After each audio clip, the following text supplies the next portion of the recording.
Un estado de shock no es algo que se produce únicamente cuando nos pasa algo malo, sino también cuando perdemos nuestra narrativa o nuestra historia, cuando nos desorientamos. Lo que nos mantiene orientados, alerta y a salvo del shock es nuestra historia. Una época de crisis como la que estamos viviendo es ideal para pensar en la historia, en la continuidad, en las raíces. Es un buen momento para situarnos en la historia de la lucha humana. La doctrina del shock.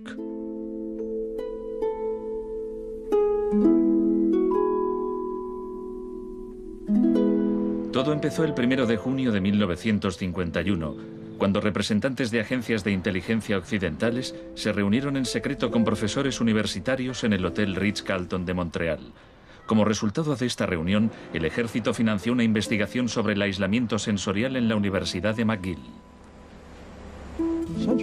El aislamiento sensorial es una forma de producir una monotonía extrema. Provoca una reducción de la capacidad crítica, nubla la mente y el sujeto se queja de que ni siquiera puede fantasear. Y cuando un estudiante universitario no es capaz de fantasear, mal asunto. Mientras experimentábamos, empecé a creer que quizá algo que causara incomodidad o incluso dolor sería más tolerable que las condiciones de aislamiento que estudiábamos. Hebb decidió dejar de trabajar en la investigación. No tenía idea, cuando lo propuse, del arma tan terrible, tan potencialmente terrible que podía llegar a ser. Este es nuestro momento, nuestra oportunidad. Pero los experimentos continuaron bajo las órdenes del ambicioso jefe de psiquiatría, el Dr. Ewen Cameron. Su trabajo iba mucho más allá que el nuestro. Nosotros dejábamos muy claro que el sujeto podía marcharse en el momento en que quisiera, y algunos se iban. Los pacientes de Cameron no tuvieron tanta suerte.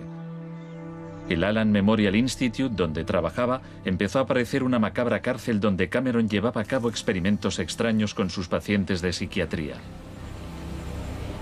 Quería borrarles la mente, dejársela en blanco para reprogramarlos desde cero.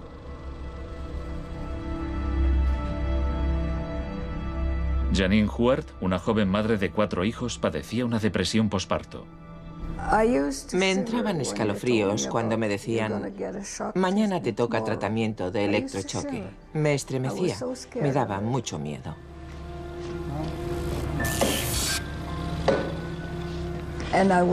Despertaba en otra habitación, totalmente confundida y triste.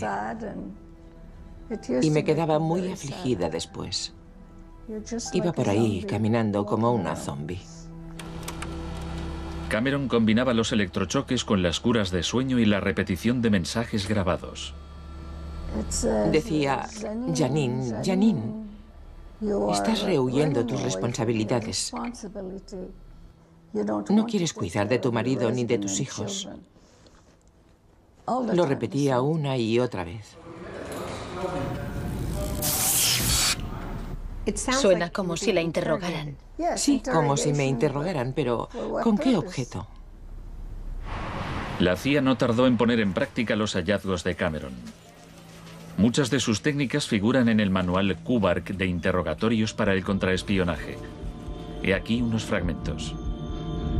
Es una tesis central del manual que estas técnicas son, en esencia, métodos para provocar la desviación de la personalidad. Hay un intervalo, que puede ser muy breve, de animación suspendida, una especie de shock psicológico o parálisis.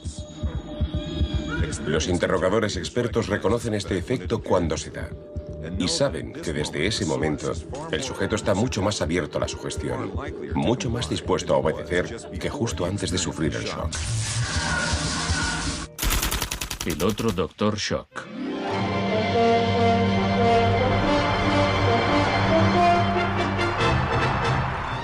En la misma época en que Ewen Cameron realizaba sus experimentos en Montreal, un partidario de otro tipo de shock trabajaba no muy lejos de allí. Milton Friedman era profesor de economía en la Universidad de Chicago.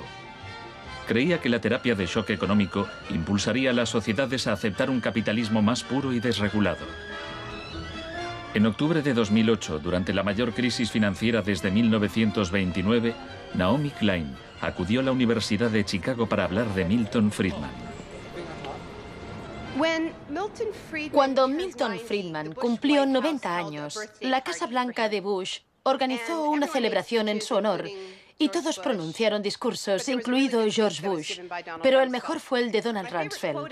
Mi cita favorita de ese discurso de Rumsfeld dice así: Milton es la encarnación de una realidad, la de que las ideas tienen consecuencias.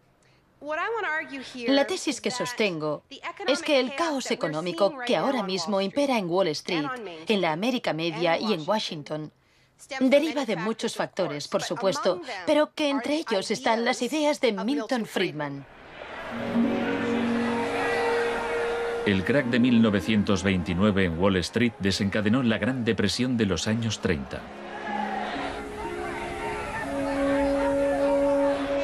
En la base de las tesis de Friedman estaba su oposición a la política del New Deal anunciada por el presidente Franklin Roosevelt en su discurso de investidura.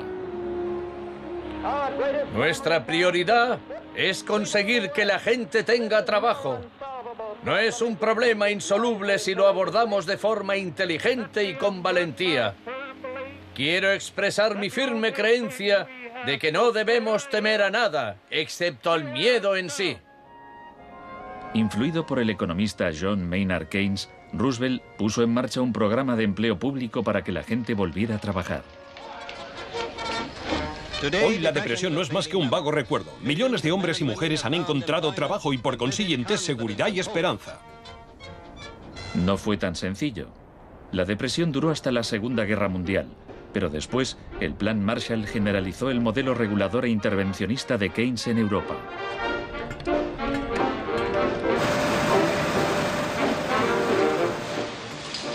Sus principios gozaron de gran aceptación, aunque no por parte del Departamento de Economía de la Universidad de Chicago.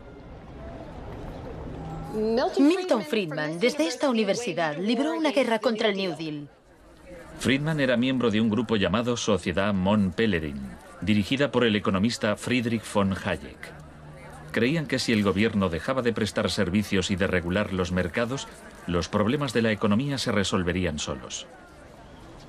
En los 50 los consideraban bichos raros, pero en los últimos 30 años sus ideas se han convertido en la doctrina económica dominante. La tesis de la doctrina del shock es que nos han contado un cuento sobre cómo estas medidas radicales han triunfado en el mundo, que no se han propagado de la mano de la libertad y la democracia, sino que han requerido shocks, crisis y estados de emergencia. Milton Friedman entendía la utilidad de las crisis. Solo una crisis, real o percibida, produce auténticos cambios. Cuando esa crisis sobreviene, las medidas que se toman dependen de las ideas que flotan en el ambiente. Primera puesta a prueba: Chile. Fue en Chile donde los seguidores de Friedman aprendieron a explotar un shock o crisis a gran escala. Por lo general, los voceros del neoliberalismo, los publicistas oficiales, ni siquiera mencionan a Chile. Empiezan a contar la historia a partir de Thatcher y Reagan, porque eso queda mucho mejor. En los años 50 y 60, las medidas progresistas de desarrollo en Chile eran un modelo para la zona. El gobierno invertía en salud, educación e industria. Las empresas estadounidenses temían por sus inversiones. Como respuesta, el Departamento de Estado comenzó a becar a estudiantes de Chile y el resto de Sudamérica para que estudiaran economía de libre mercado con Milton Friedman.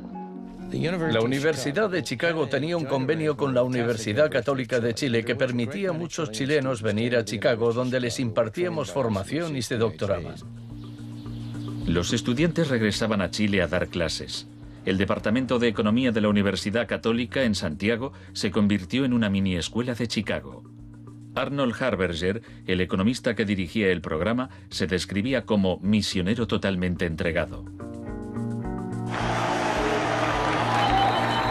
En 1970, la Unidad Popular de Salvador Allende ganó las elecciones con un programa que proponía nacionalizar grandes sectores de la economía. La compañía de teléfonos pertenecía en su mayor parte a la empresa estadounidense ITT, que encabezó los intentos de evitar que Allende fuera presidente. Contaba con el apoyo de Richard Nixon en la Casa Blanca. Yo no estuve allí, pero puedo decirle lo que sabemos con certeza en la actualidad. Él encargó a la CIA que impidiera que Allende asumiese la presidencia e intentaron convencerme de que instigara al ejército chileno cuando Allende resultó elegido. A pesar de las maniobras de la CIA, Allende juró el cargo de presidente.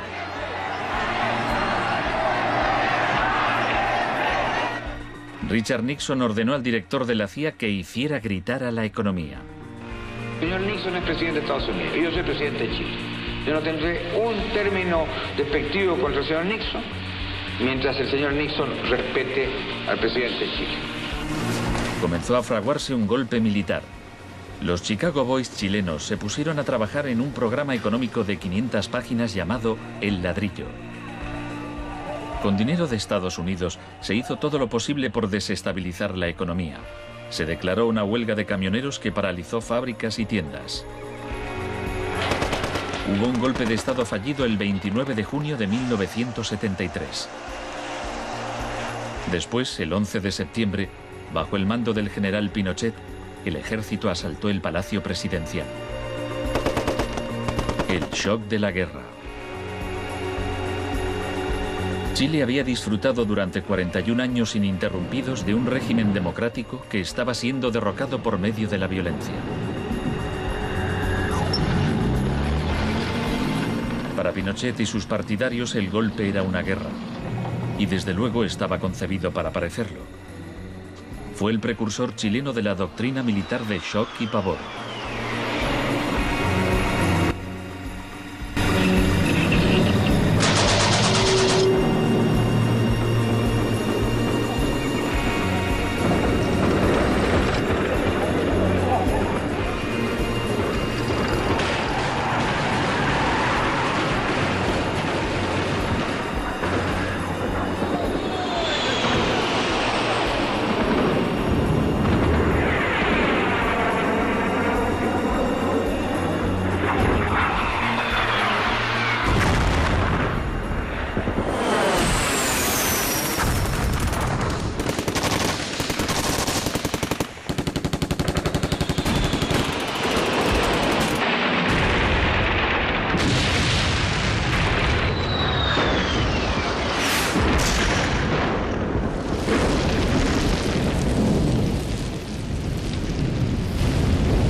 Fuerzas Armadas y de Orden, solo bajo la inspiración patriótica de sacar al país del caos que en forma aguda lo estaba precipitando el gobierno marxista de Salvador Allende.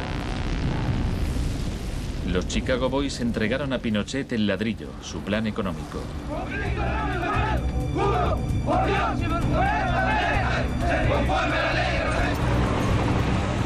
Los días siguientes, más de 13.000 opositores fueron detenidos y encarcelados.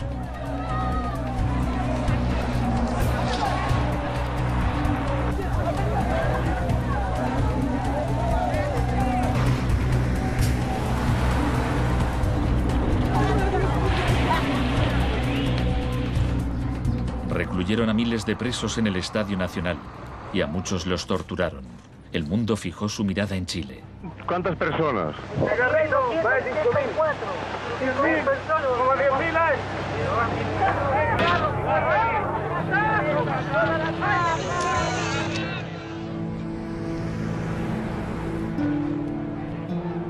A principios de noviembre liberaron a 5.000 presos. A los 900 que quedaron los trasladaron a otros centros de detención.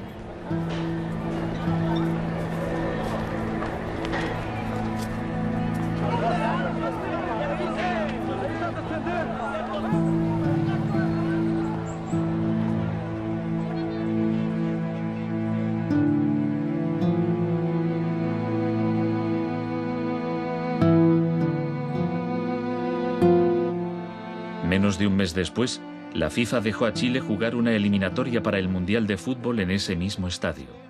Su rival, la Unión Soviética, se negó a jugar allí, así que se permitió a Chile marcar en portería vacía y clasificarse para el Mundial de 1974. Porque fueron tocando sin adversario hasta el otro lado. El shock económico. Aprovechando el estado de shock de la población, Pinochet impuso las medidas recomendadas por los Chicago Boys, suprimió el control de precios, privatizó empresas estatales, eliminó aranceles de importación y redujo el gasto público. Más tarde, Friedman reconoció abiertamente la importancia del experimento chileno. Se trataba del primer caso en que un avance hacia el comunismo daba paso a un avance hacia el libre mercado. No dio resultado. Al cabo de un año había una inflación del 375% anual, la más alta del mundo. Así que en marzo de 1975, Arnold Harberger y Milton Friedman volaron a Santiago. Empleó una expresión que nunca se había utilizado en el contexto de una crisis económica mundial. Exigió un tratamiento de shock. Dijo que él era como un médico que iba a ayudar a un país asolado por una epidemia y simplemente recetaba el remedio.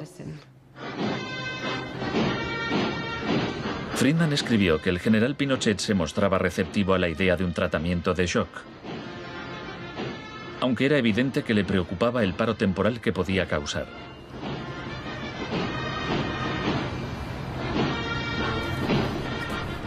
Pronto quedó claro que la política económica de Friedman favorecería a los ricos a costa de los pobres.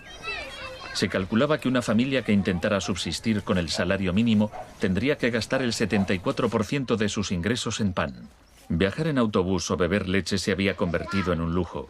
Pinochet acabó con la distribución gratuita de leche en las escuelas, disposición similar a la polémica medida que había tomado la joven ministra de Educación británica que más tarde sería su amiga. ¿Me siento aquí? Gracias. Muchas gracias. Para poder imponer estas políticas económicas, había que sembrar el miedo hacia un enemigo. Tampoco creo yo que se haya triunfado totalmente sobre el marxismo. El marxismo es como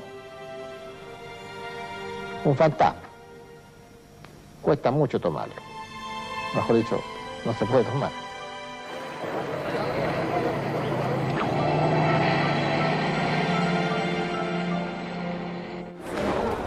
Según Friedman y Harberger, la economía de libre mercado era indisociable de la libertad y la democracia.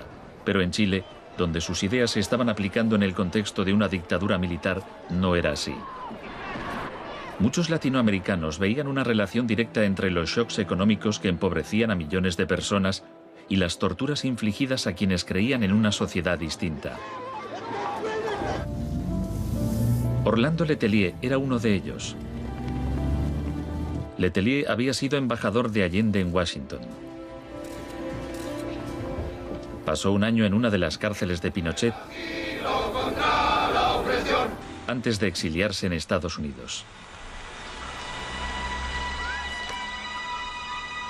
En 1976, Letelier escribió: el plan económico tenía que imponerse por la fuerza, y en Chile esto solo podía conseguirse por medio de miles de asesinatos, el establecimiento de campos de concentración por todo el país y el encarcelamiento de más de 100.000 personas en 3 años.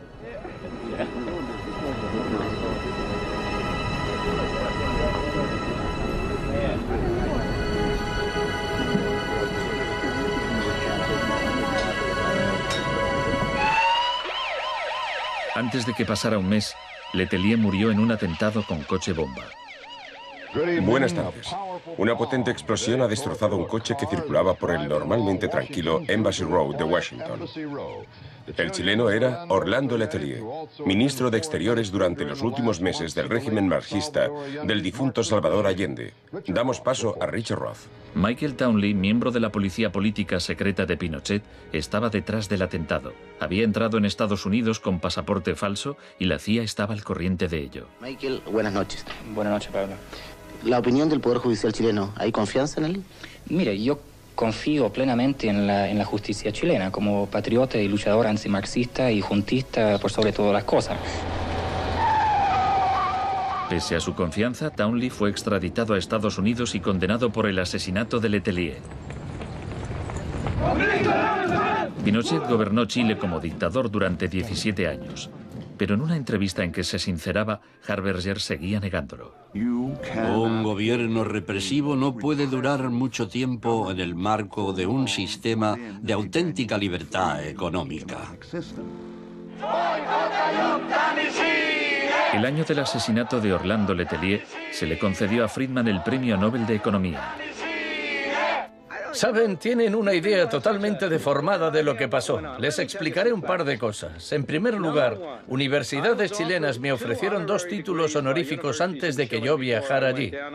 Rehusé aceptarlos porque dichas universidades se financiaban en parte con fondos públicos y yo no quería dar en ningún caso la impresión de que apoyaba el régimen político de Chile. No soy representante de Chile, no soy asesor de Chile, ni tengo responsabilidades para con el gobierno de Chile.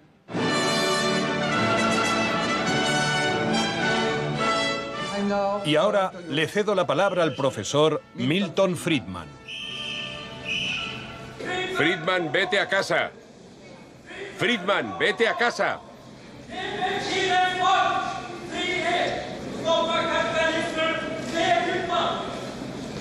Lamento este incidente.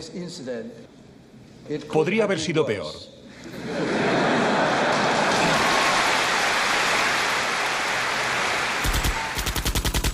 La revolución se propaga. El propósito de la doctrina del shock es contar una historia alternativa de cómo esa oleada salvaje de capitalismo puro e incontrolado que estamos viviendo llegó a dominar el mundo. Chile no fue el único país de Sudamérica que adoptó las políticas de la Escuela de Chicago. Los seguidores de Friedman ocupaban cargos clave en Brasil y asesoraban el gobierno de Uruguay. Entonces, el 24 de marzo de 1976, un golpe militar derrocó al gobierno de Isabel Perón en Argentina. Una junta de 3 generales tomó el poder bajo el mando del general Videla. Los Chicago Boys accedieron a puestos económicos relevantes en el gobierno militar. Aprovecharon la oportunidad para introducir importantes reformas económicas y sociales. Un año después del golpe, los sueldos habían perdido el 40% de su valor, se cerraban fábricas y la pobreza se disparó. Como en Chile, hubo que aterrorizar al pueblo para que aceptara estas medidas económicas. Videla aprendió de la experiencia de Pinochet. Adoptó la táctica de hacer desaparecer personas. Para equilibrar el terror público y privado, llevaban a cabo los secuestros en plena luz del día y después siempre podían negarlos. Fue necesario cumplimiento de la misión que la nación le tiene asignada, articular la defensa de la sociedad argentina. Las reglas de esta guerra no convencional, que no buscamos ni provocamos, son distintas. Muchas de las técnicas empleadas por los militares chilenos y argentinos las habían aprendido en la Escuela de las Américas, dirigida por Estados Unidos. Enseñaban técnicas de tortura. Violar a la víctima, desnudarla, herirla con objetos punzantes, romperle extremidades, sacarle los ojos, marcarla a fuego. En Latinoamérica hay regímenes que violan hoy en día los derechos humanos. Practican asesinatos políticos, torturas, deportaciones, encarcelamientos sin juicio, que son técnicas aprendidas en este centro. Quizás sea así. Si me dice que lo que enseñamos aquí se ha llevado a la práctica, no se lo negaré. El uso de la tortura contra un soldado enemigo conocido para obtener algún tipo de ventaja militar me parece justificable y acertado. Ir más allá, utilizar las técnicas de tortura solo para intimidar a la gente, es un grave error, poco ético e inmoral. Pero en Argentina y Chile estas técnicas no solo se emplearon con soldados o terroristas, sino con estudiantes y sindicalistas, con todo aquel que se opusiera a la política de libre mercado del régimen.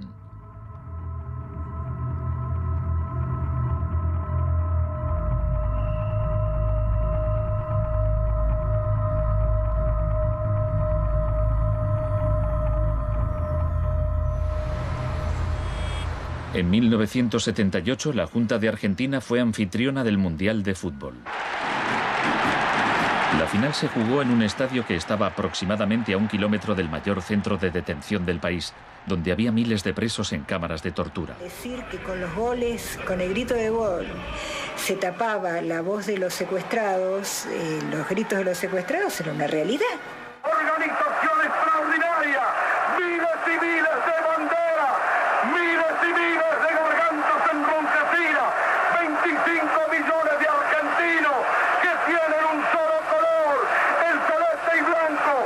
El fútbol ha hecho el milagro del país, de este maíz maravilloso que nos siguen atacando a aquellos que... Argentina llevó su régimen de terror un paso más lejos que Chile. Entre los desaparecidos había cientos de mujeres embarazadas a quienes les permitieron dar a luz antes de asesinarlas. De todas aquellas mujeres que estaban embarazadas, les permitieron tener a sus hijos para una vez que nacieran, sacárselos. Y eso sucedió con 500. Yo soy uno de esos 500. Esos niños, muchos de los cuales fueron criados por familias afines al ejército, eran un escalofriante recordatorio del proyecto de la Junta de rehacer toda la sociedad.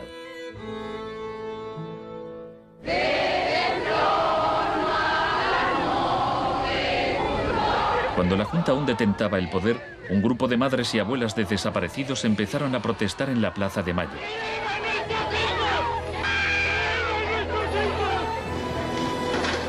Como detectives buscaron a los niños perdidos. Tras la caída de la Junta, localizaron a algunos y los reunieron con sus familias. De vez en cuando encontraban restos. Por lo general, no encontraban nada.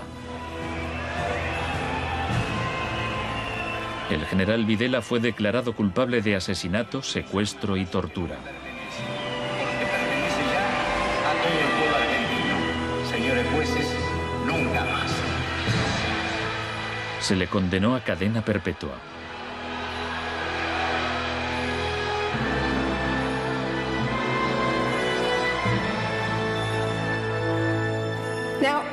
Estos primeros experimentos en Latinoamérica plantearon a Friedman y a sus acólitos un serio problema ideológico. Friedman había prometido que sus medidas no solo enriquecerían aún más a la élite, sino que crearían la sociedad más libre posible, que aquella era una guerra contra la tiranía, que el capitalismo y la libertad iban juntos. Sin embargo, vemos que en los 70 los únicos países que ponían en práctica esas ideas eran dictaduras militares. Nixon había dado todo su apoyo a la imposición de ese liberalismo brutal por parte de las dictaduras sudamericanas. En cambio, el caso de la política económica dentro de Estados Unidos, donde Nixon se estaba jugando la reelección, era harina de otro costal. La Escuela de Chicago y el mundo anglosajón. Friedman mantenía una relación cordial con Nixon. Varios de sus colegas y discípulos de la Escuela de Chicago obtuvieron cargos en el gobierno. Entre ellos Donald Rumsfeld. Con la ayuda de Dios. Enhorabuena. Gracias. En 1971, en plena depresión económica, Nixon dejó a un lado las ideas de Friedman e instauró una política de control de precios y salarios. Puso a Rumsfeld al cargo. Es en esencia una cuestión de oferta y demanda. Hace tiempo que me opongo al control de salarios y precios. Creo que implica la injerencia del gobierno en la libertad individual y me parece intolerable.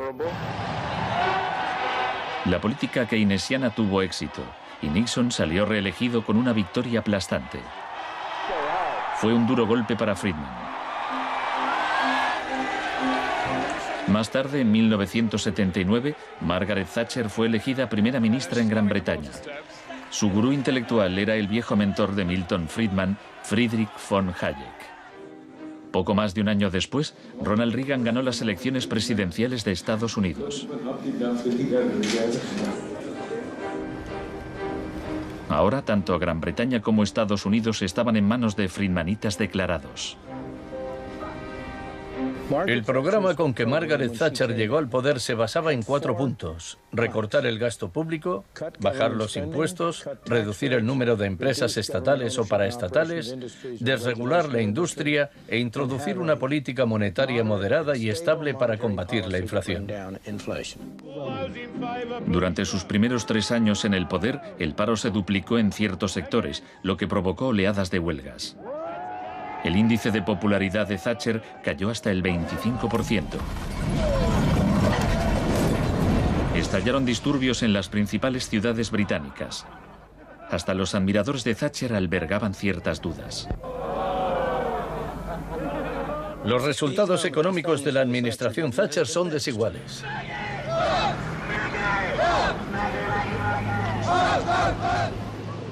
A quienes esperan ansiosos a que yo haga caso del eslogan favorito de los medios, dar vuelta atrás, solo puedo decirles una cosa: dad vuelta atrás vosotros si queréis.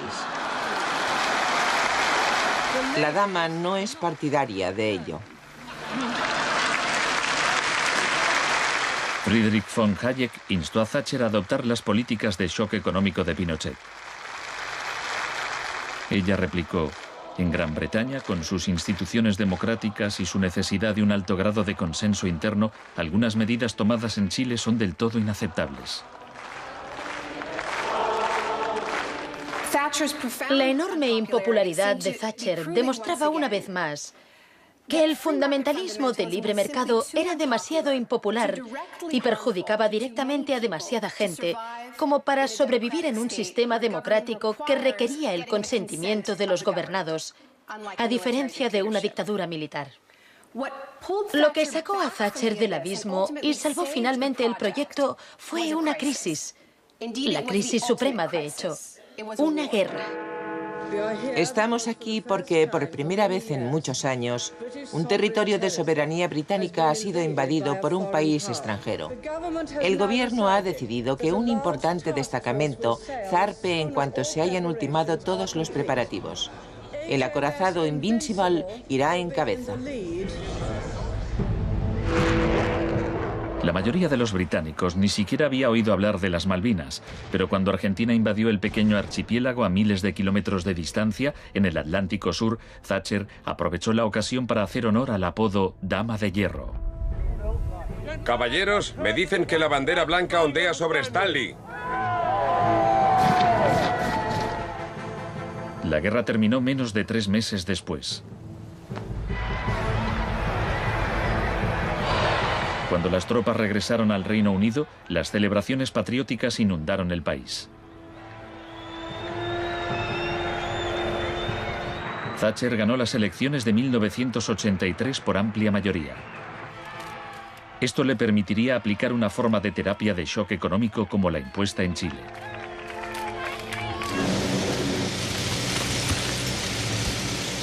La organización de trabajadores más poderosa del país era el Sindicato Nacional de Mineros.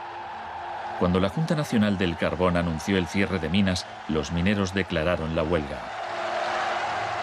Zonas del centro de Londres están paralizadas por miles de mineros y simpatizantes que se manifiestan por la ciudad en favor de la huelga de mineros, la más larga y feroz jamás vivida en Inglaterra desde 1926, así como la más costosa. La huelga duró casi un año. Thatcher empleó todos los medios a su disposición para acabar con el sindicato.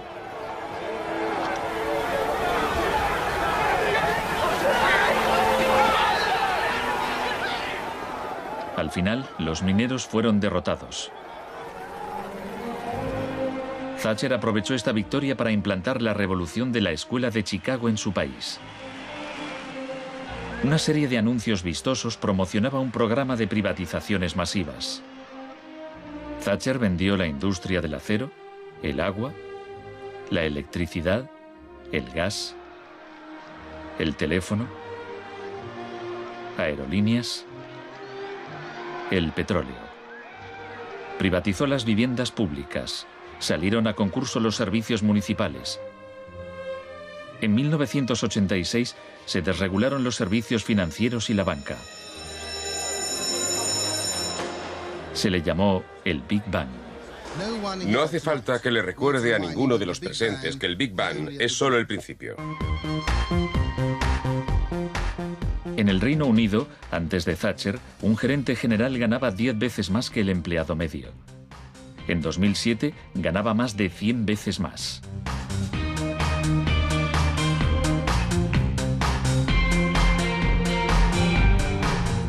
En Estados Unidos, antes de Reagan, los gerentes generales ganaban 43 veces más que el empleado medio. En 2005 ganaban más de 400 veces más.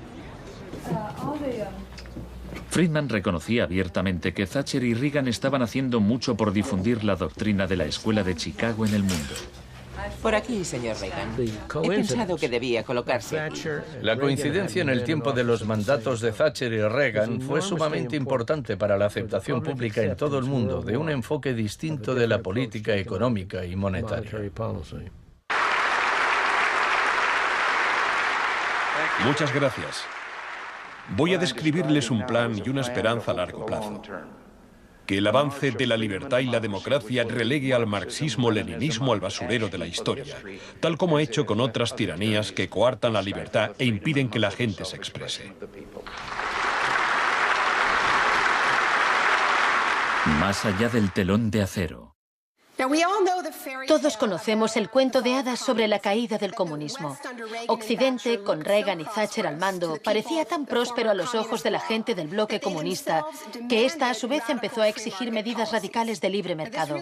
En realidad no sucedió así. Es cierto que quienes vivían oprimidos por el autoritarismo comunista querían la democracia de verdad y que querían poder ir a comprar tejanos y a comer Big Macs. Eso es cierto. Pero eso no significa que aspiraran al capitalismo salvaje con oligarcas descontrolados y sin protecciones sociales, que acabó por instaurarse en tantos países del bloque del Este que aún lo padecen hoy en día. Thatcher había hecho lo posible por socavar el poder de los sindicatos en el Reino Unido, pero en 1988 viajó a Polonia para ofrecerle su apoyo al sindicato Solidaridad. Se trata del proceso para pasar de donde están ahora a donde quieren estar. Como consecuencia de las huelgas en Polonia, se permitió a Solidaridad participar en las elecciones de junio de 1989, lo que a su vez desencadenó oleadas de manifestaciones en toda Europa del Este.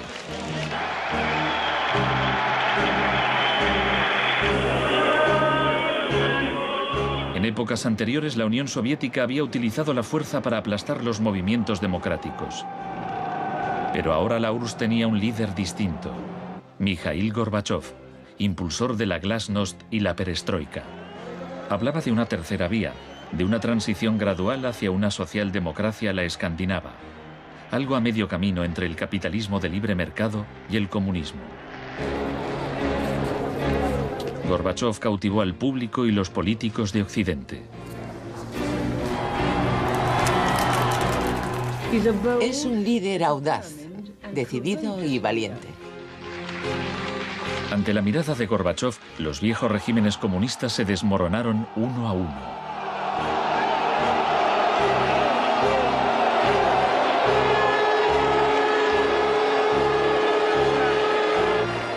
A finales de año, el símbolo más famoso de la división de Europa fue derribado.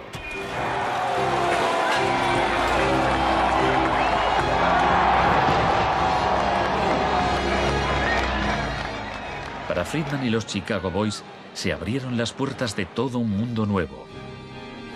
En la Unión Soviética, Gorbachov quería reformar la economía rusa poco a poco. En 1991, Gorbachov asistió como invitado a la cumbre del G7 en Londres. Esperaba obtener apoyo financiero para sus reformas económicas graduales. Sin embargo, le dijeron que o aceptaba la terapia de shock radical o no le concederían ayudas. ¿Qué tal, señor presidente? ¿No está demasiado cerca? El mes siguiente se produjo un intento de golpe de Estado contra él.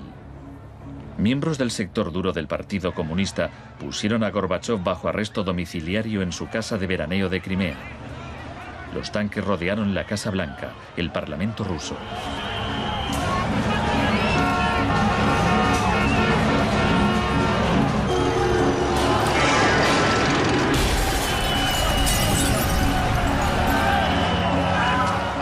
En el caos de los enfrentamientos callejeros, era evidente que, para reforzar su posición, el sector duro debía recurrir a la violencia.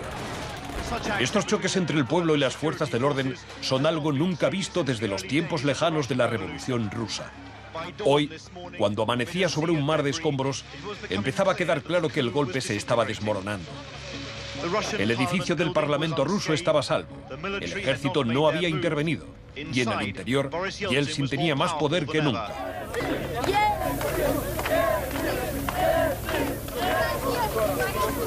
Fue un momento estelar para Yeltsin.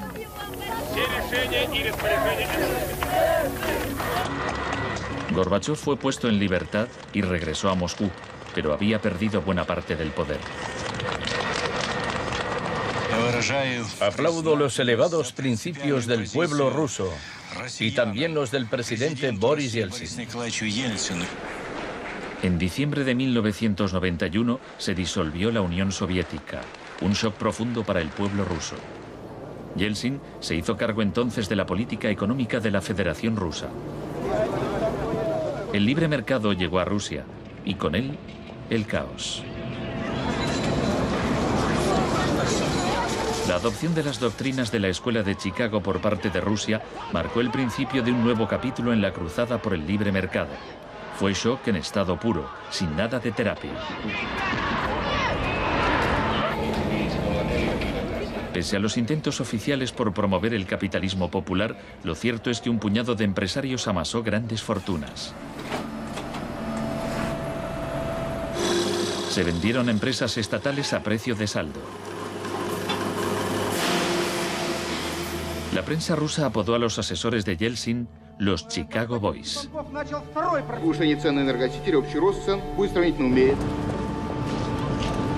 Gracias a la terapia de shock de Yeltsin, en 1992 los rusos consumían un 40% menos que en 1991. Un tercio de la población había caído en la pobreza y la gente tardaba meses en cobrar su sueldo. Según las predicciones de un experto, 140 millones de rusos pronto vivirán bajo el umbral de la pobreza. La corrupción era generalizada y el crimen organizado se disparó. Moscú se convirtió en el nuevo salvaje oeste.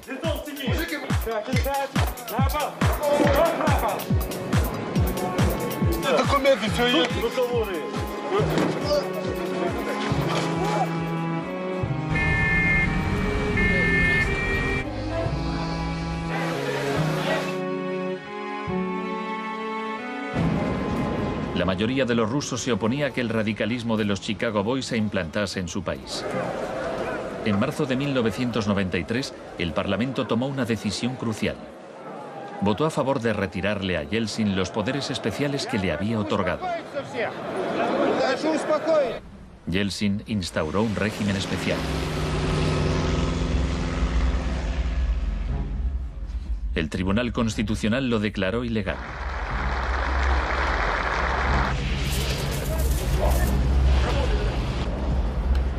El 21 de septiembre, Yeltsin, al estilo Pinochet, disolvió el Parlamento.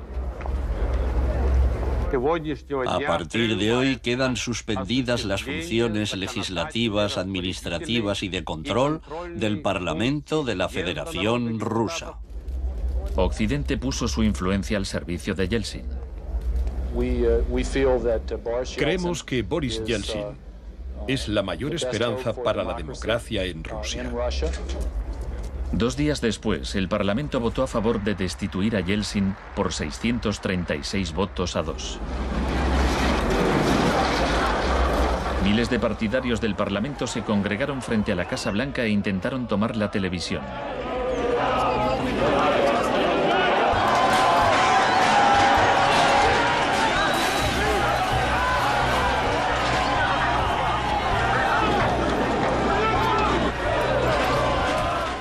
Parecía que los defensores del Parlamento iban ganando. Yeltsin voló de regreso a Moscú de su casa vacacional. Esa noche, 100 manifestantes murieron en los enfrentamientos con las fuerzas de Yeltsin.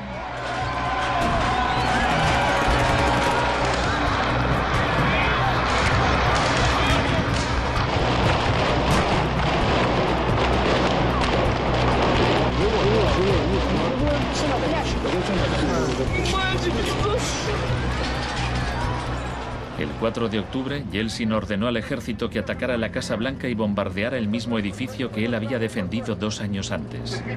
¿No lo entendéis? ¡Son asesinos!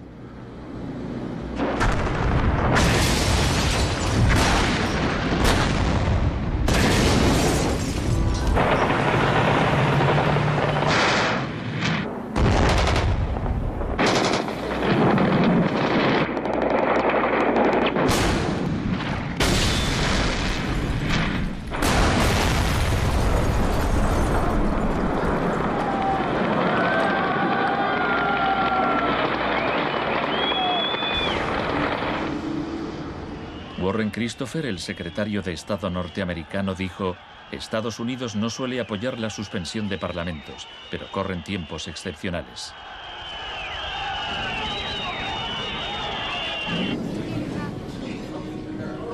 Yeltsin había conseguido el poder absoluto. Asesorado por sus Chicago Boys, practicó un capitalismo de amigotes. Se pusieron a la venta más industrias estatales, y así nació una nueva clase de empresarios multimillonarios con influencia política, los oligarcas. En 1998, el 80% de las granjas rusas estaba en quiebra y 70.000 fábricas estatales habían cerrado. En 8 años, el número de pobres había aumentado en 72 millones, mientras Moscú pasaba a ser la ciudad del mundo con más multimillonarios.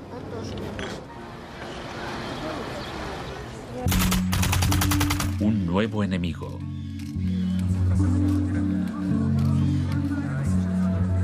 Buenas tardes, gracias por venir. Es un honor para mí anunciarles que voy a proponer a Donald Rumsfeld como secretario de Defensa. Estoy deseando servir de nuevo a mi país. Rumsfeld ya había sido secretario de Defensa en el gobierno de Gerald Ford. En ese entonces, el enemigo a temer era la Unión Soviética. No afirmo que nos estén invadiendo los rusos, sino sus tendencias. No digo que midan 3 metros, sino que medían 1,60 m, ahora 1,80 m y siguen creciendo. Ahora había un nuevo enemigo más cerca de casa. El 10 de septiembre de 2001, Rumsfeld expuso en un discurso sus planes para privatizar parte del ejército de Estados Unidos. Milton Friedman se habría sentido orgulloso. Decía: hoy hablaré de un adversario que representa una amenaza, una grave amenaza para la seguridad de Estados Unidos. Dicho adversario es uno de los últimos bastiones de la planificación central. Gobierna a golpe de planes quinquenales. Podría parecer que este adversario es la antigua Unión Soviética, pero ese enemigo ya no existe. Tenemos a este adversario mucho más cerca. Es la burocracia del Pentágono. Hoy le declaramos la guerra a la burocracia. Al día siguiente, el vuelo 77 de American Airlines se estrelló en el Pentágono y mató a 184 personas.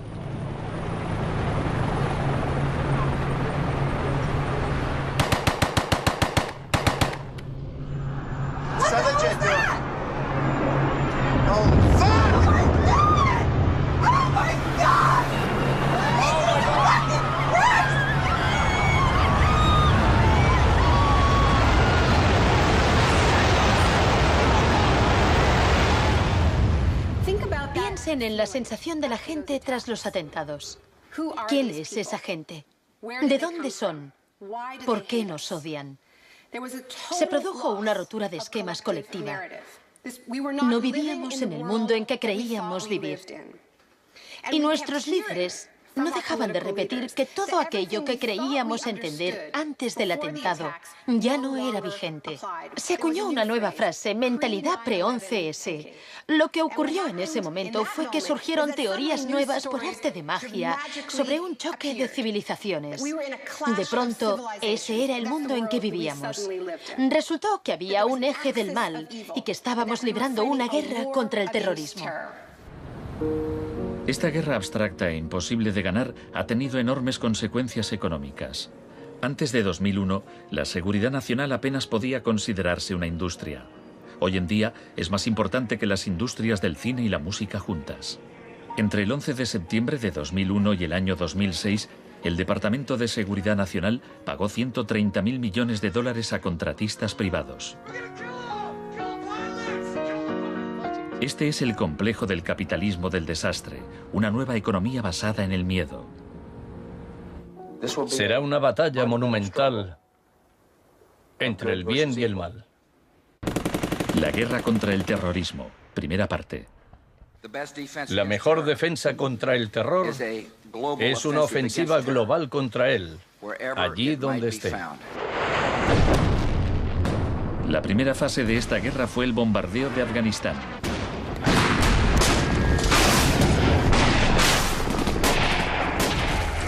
El gobierno talibán fue derrocado rápidamente. La posguerra resultó más complicada. Nuestra lucha contra el terrorismo empezó en Afganistán, pero no acaba allí. Buscamos sobre todo detenidos que nos sirvan para extraerles información.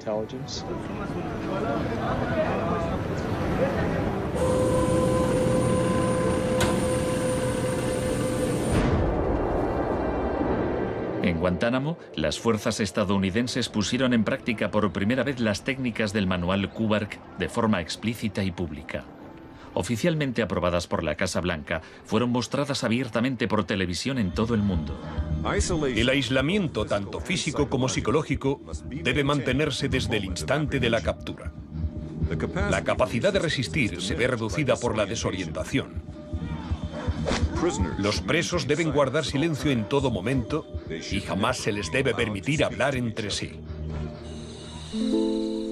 3 de los presos, Asif Iqbal, Rual Ahmed y Shafiq Rasul, eran de Tipton, Inglaterra. Pasaron más de 2 años en Guantánamo antes de que los liberasen sin cargos. No te dejaban hablar con nadie, ni hacer nada, ni estar de pie. Te obligaban a pasarte todo el rato ahí sentado. Yo pensaba, ¿qué demonios está pasando? ¿Dónde estoy? ¿Pasaremos aquí el resto de nuestra vida? ¿Podremos regresar a casa, volver a ver a nuestra familia? De los 779 presos retenidos en la bahía de Guantánamo, solo 3 han sido condenados por algún delito.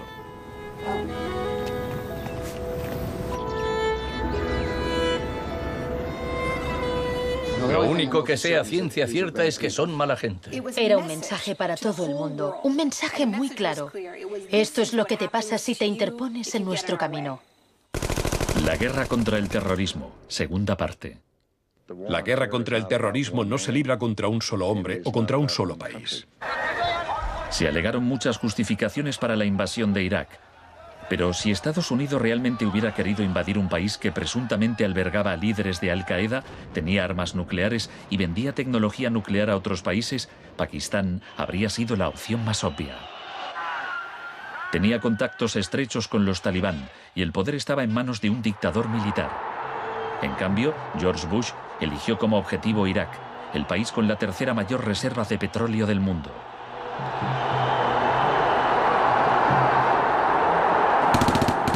La guerra como tortura de masas.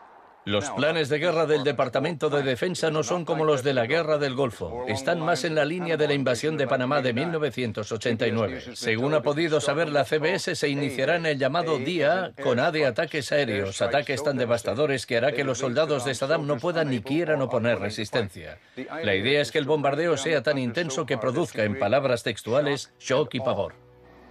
Si el Pentágono se ciña a su plan de guerra actual, en un día de marzo, la aviación y la armada lanzarán entre 300 y 400 misiles de crucero contra objetivos en Irak, más que en los 40 días que duró la primera guerra del Golfo.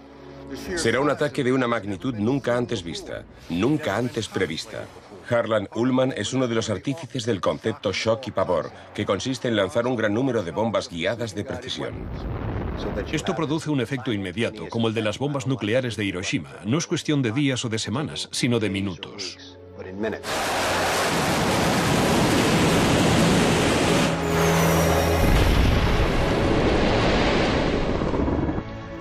Además, paralizas la ciudad, es decir, la dejas sin energía ni agua y lanzas una campaña implacable de desgaste, de modo que al cabo de 2, 3, 4 o 5 días, ellos quedan agotados física, emocional y psicológicamente. Anoche una zona de 1 milla cuadrada del centro de Bagdad parecía el infierno en la tierra. Durante la primera oleada de bombardeos, los ciudadanos de Bagdad sufrieron una versión del aislamiento sensorial descrito en el manual Kubark. En el caos que siguió a la caída de Saddam Hussein, Estados Unidos hizo poco por impedir los saqueos. Algunos cargos del gobierno incluso los consideraban un punto de partida para desmantelar el Estado iraquí. John Agresto, encargado de reorganizar la educación superior, veía el saqueo de escuelas como una oportunidad para empezar de cero. De hecho, antes de las sanciones, Irak tenía el mejor sistema educativo de la región y una tasa de alfabetización del 89%. En cambio, en Nuevo México, estado natal de Agresto, el 46% de los ciudadanos eran analfabetos funcionales. En Irak se aplicaron 3 formas de shock distintas que actuaban a la vez y se complementaban entre sí. Estaba el shock de la guerra, seguido de inmediato por la terapia de shock económico impuesta por Paul Bremer. Y como la resistencia a esa transformación económica, a ese shock económico rápido iba en aumento, se aplicó el shock de la represión y la tortura. 3 clases de shock distintas. El shock económico.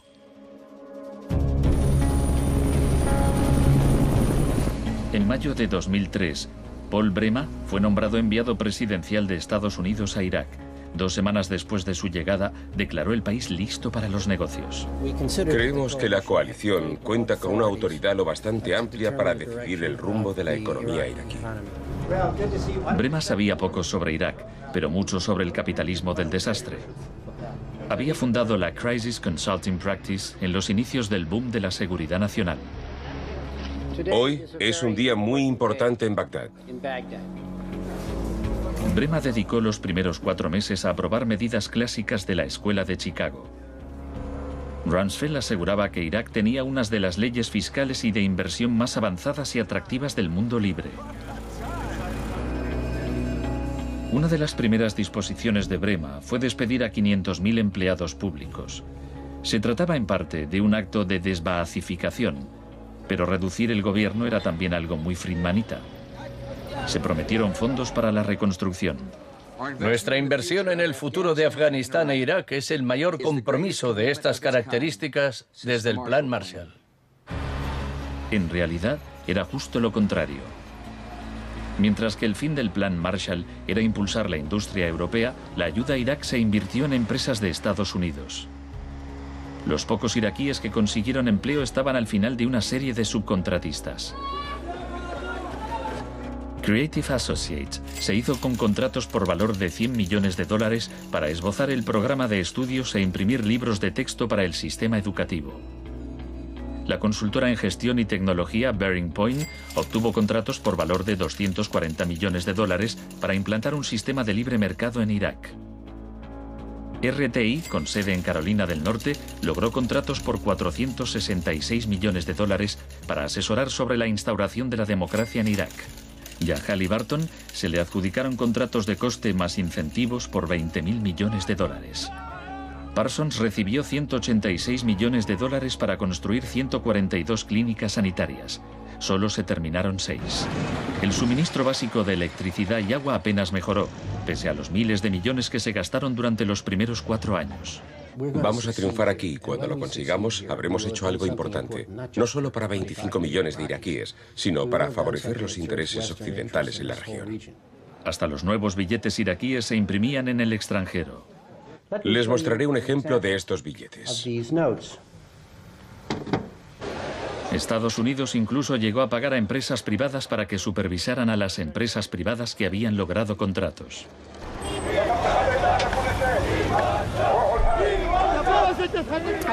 Estuve en Bagdad en 2004, cuando empezaban a cometerse atentados con frecuencia.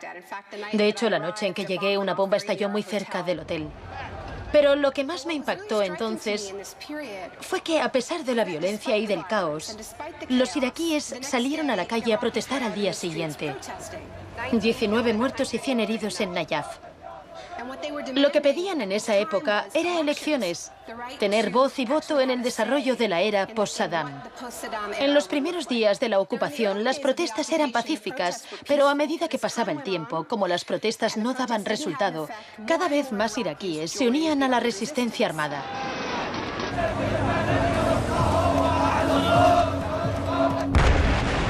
La violencia se descontroló.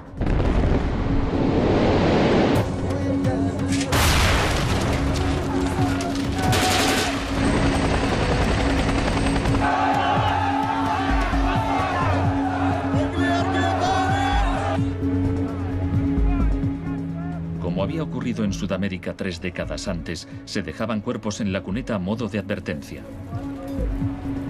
Eran los desaparecidos de Irak.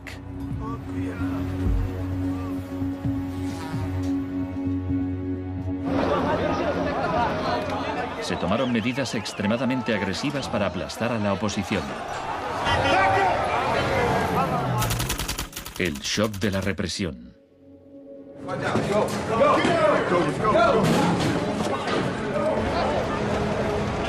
Durante los primeros 3 años y medio de la ocupación, se capturó a 61.500 iraquíes.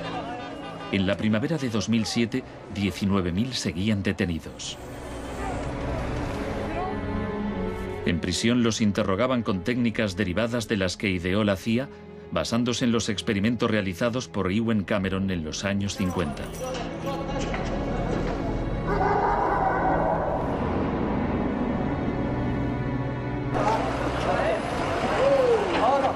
Según la Cruz Roja, altos cargos del ejército estadounidense admitieron que entre el 70 y el 90% de las detenciones en Irak fueron errores.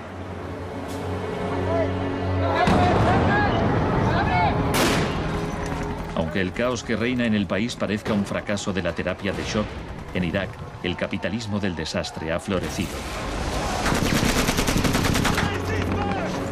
El desastre en sí era una buena oportunidad para hacer negocio.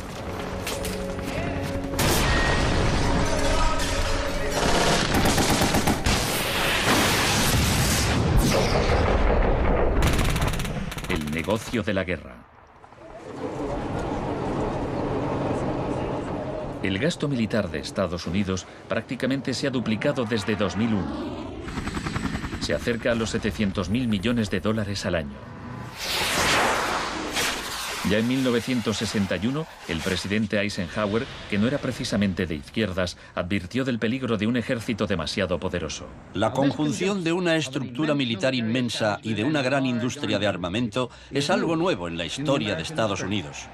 Debemos precavernos contra una adquisición de influencia injustificada, deliberada o no, por parte del complejo industrial militar. No debemos permitir jamás que esa combinación suponga un riesgo para nuestras libertades o nuestros procesos democráticos. La guerra de Irak ha sido el conflicto más privatizado de la historia contemporánea. La zona verde de Bagdad es una versión extrema de lo que está pasando en todo el mundo. Se trata de una zona privada y segura, protegida del caos exterior.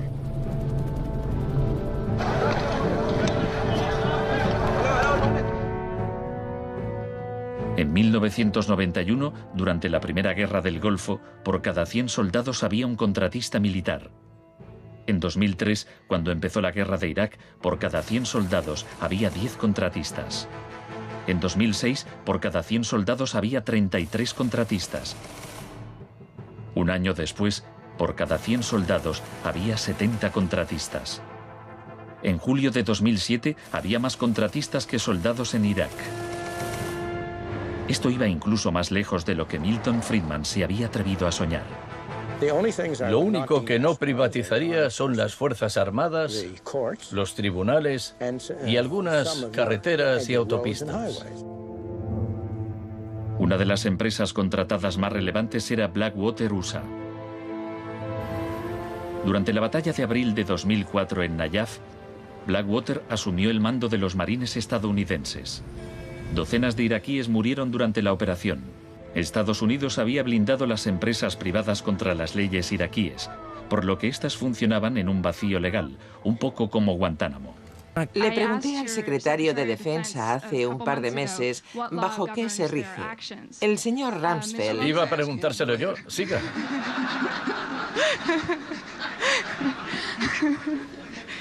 ¡Socorro!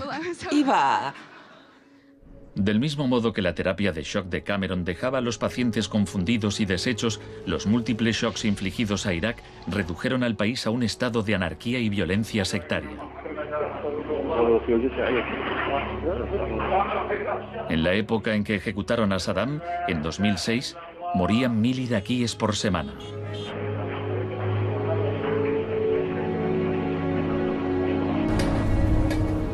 En abril de 2007, la Agencia de la ONU para los Refugiados calculaba que 4 millones de personas habían tenido que abandonar su hogar.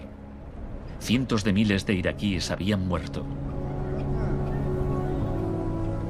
Creo que los historiadores escribirán con toda claridad que hicimos algo extraordinario y noble aquí.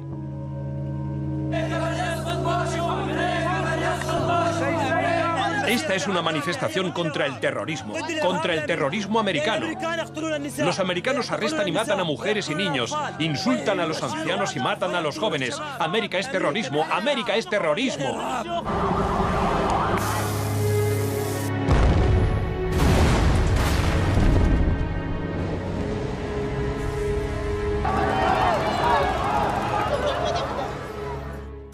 Un mundo de zonas verdes y rojas. Cuando el huracán Katrina llegó a Nueva Orleans en agosto de 2005, el mundo presenció horrorizado una especie de apartheid del desastre. Quienes tenían recursos se marcharon de la ciudad, mientras decenas de miles de desfavorecidos tuvieron que quedarse prácticamente sin ayuda del Estado. Fui a Nueva Orleans cuando la ciudad todavía estaba inundada y descubrí que lo que había visto en Irak se repetía, no en un periodo de posguerra, sino después de un terrible desastre natural. Milton Friedman murió en 2006. La última recomendación que hizo sobre política oficial aparece en un artículo que publicó en el Wall Street Journal 3 meses después del Katrina. Dice, la mayor parte de las escuelas de Nueva Orleans están en ruinas y también las casas de los alumnos. Los niños se han dispersado por todo el país. Es una tragedia y también una oportunidad para introducir reformas radicales en el sistema educativo. Proponía privatizar completamente los colegios de la ciudad. Era su canto del cisne.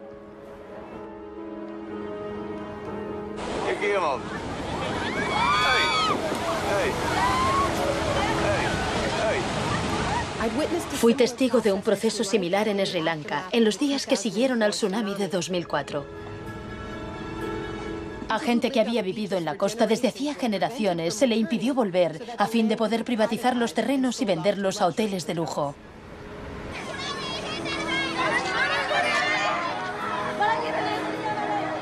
Justo a esto me refiero con la expresión doctrina del shock, al saqueo sistemático del sector público después de un desastre, cuando la gente está demasiado ocupada haciendo frente a la emergencia, a sus problemas diarios, para proteger sus intereses.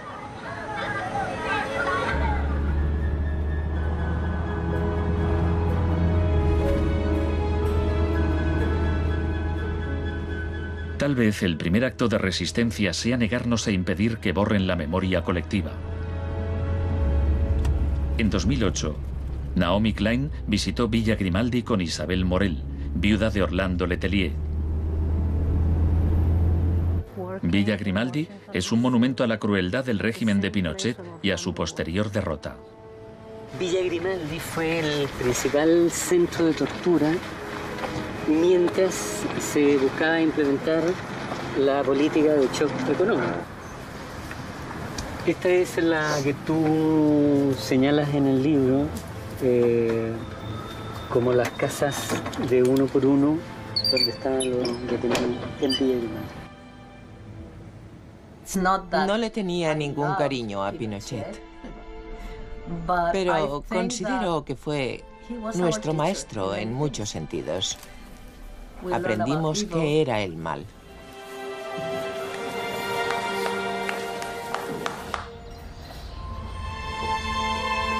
En 1988, Pinochet fue detenido cuando se encontraba en Londres. su vieja aliada, Margaret Thatcher, permaneció a su lado. Sé lo mucho que le debemos.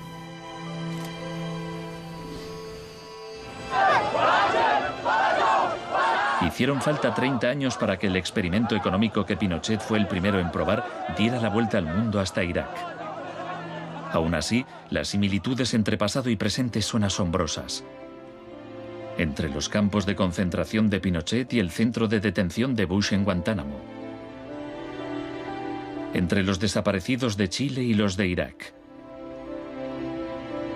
Entre los experimentos de Ewen Cameron y las torturas infligidas a los presos de Abu Ghraib. Ha llegado nuestro momento, nuestra ocasión. Borró todo el pasado. Por eso aplicaba electrochoques. Borraba el pasado del paciente e implantaba ideas nuevas. Pero Janine resistió. En 1988, la CIA accedió a indemnizar a Janine y a otras víctimas de los experimentos de Ewen Cameron.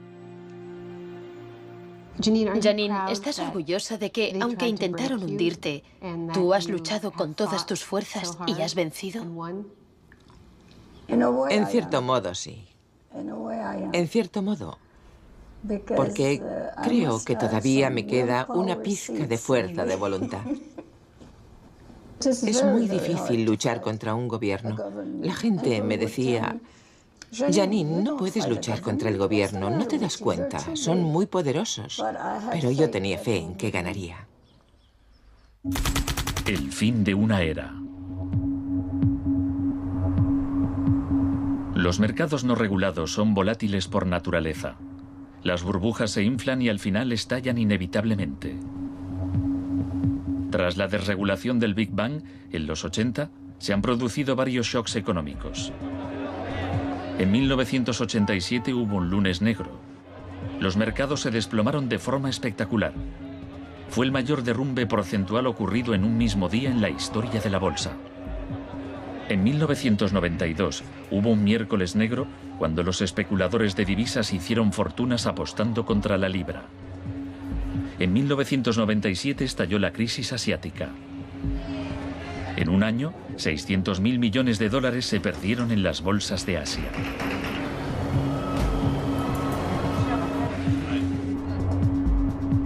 Y finalmente, en septiembre de 2008, los mercados financieros implosionaron.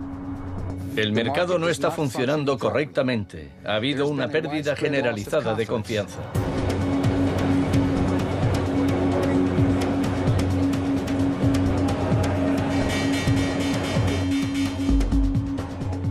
El 15 de septiembre, Lehman Brothers se acogió al capítulo 11 de la ley de quiebras. Solo una semana después, se anunció que los empleados de sus oficinas en Nueva York cobrarían 2.500 millones de dólares en primas. Se calcula que empresas de Wall Street pagaron 18.400 millones en primas el año del crack.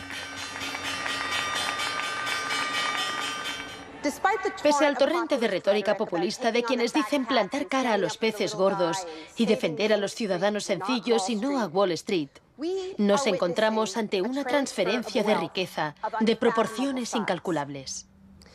Se está transfiriendo riqueza del sector público, de las manos del gobierno, que la ha recaudado de la gente de a pie en forma de impuestos, a manos de las empresas y los individuos más ricos del mundo. Huelga decir que son los mismos individuos y empresas responsables de la crisis. Nos encontramos en medio de un tsunami crediticio imprevisible. He encontrado un fallo cuyo alcance y duración ignoro, pero es algo que me tiene muy inquieto. En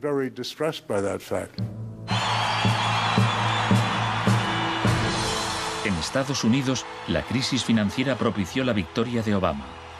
El país quería cambiar de rumbo. ¡Hola, Chicago! Esta crisis está claramente considerada por casi todo el mundo un resultado directo de esta ideología concreta de la desregularización y la privatización. La magnitud de la crisis abre una puerta a la esperanza.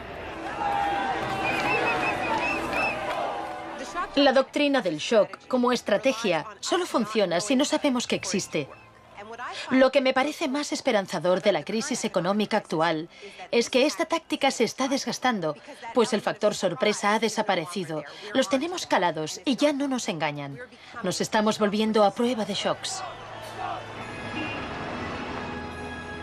La última vez que el mundo sufrió una crisis financiera tan grave como esta, la gente abrazó las medidas keynesianas del New Deal.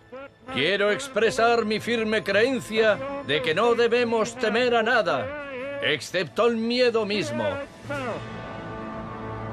Más de 1 millón de personas se desplazó a Washington para asistir al discurso de investidura de Obama. Muchos periodistas lo compararon con Franklin Roosevelt. Últimamente se han trazado muchos paralelismos entre Obama y Franklin Delano Roosevelt. Así que hablaré un poco de este último. Les contaré una anécdota estupenda que podría ser inventada sobre cuando lo visitaban representantes de sindicatos u organizaciones progresistas y le proponían medidas nuevas y avanzadas para que las incluyese en el New Deal. Él los escuchaba con atención y al final decía: ahora salid ahí fuera y obligadme a hacerlo. Y ellos así lo hacían. En 1937, año clave para el New Deal, ¿saben cuántas huelgas se declararon en Estados Unidos? 4.740 huelgas que duraban un promedio de 20 días. ¿Saben cuántas huelgas hubo en 2007? 2. 21.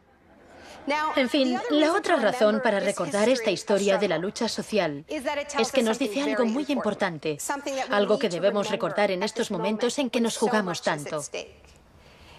Nos enseña que si queremos políticas contra la crisis que hagan de este mundo un sitio más sano, justo y pacífico, tendremos que salir ahí fuera y obligarlos.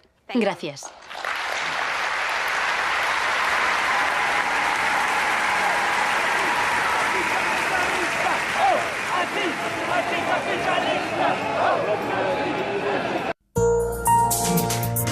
Volvemos en 2 minutos.